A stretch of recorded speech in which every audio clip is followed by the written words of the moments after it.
குறள் 6. பொறிவாயில் ஐந்தவித்தான் பொய்தீர் ஒழுக்கம் நெறிநின்றார் நீடு வாழ்வார். அந்த அமைதியான காலை நேரம். மழை பெய்து முடிந்ததால் மண் வாசனை காற்றில் பரவியது.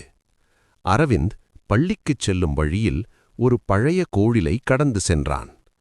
கோவில் வாசலில் ஒரு தங்க நெக்லஸ் விழுந்து கிடந்தது. யாரும் அருகிலில்லை. அவன் அதை எடுத்துப் பார்த்தான்.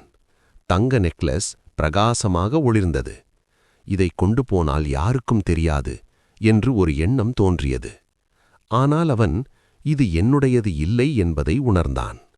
அவன் சுற்றிப் பார்த்தான். அமைதி. இலைகள் சலசலத்தது மட்டும் கேட்டது. திடீரென கோவில் மணி ஒலி கேட்டது.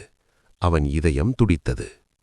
அவன் கண்களை மூடி நான் நல்லவனா என்று நினைத்தான். அவன் மனம் இலகுவாயிற்று. காலை ஒளி முகத்தில் பட்டது. அவன் மெதுவாக தங்க நெக்லஸை எடுத்துக்கொண்டு அருகிலிருக்கும் போலீஸ் ஸ்டேஷனுக்குச் சென்றான். அதை போலீஸ் ஆபீசரிடம் ஒப்படைத்தான். போலீஸ் ஆபீசர் அவனை பாராட்டினார். அதன்பின் அவன் பள்ளிக்கூடத்திற்குச் சென்றான். மாணவர்களுடன் உற்சாகமாக இருந்தான். நெறி, தன்னடக்கம் மனிதனை உயர்த்தும்.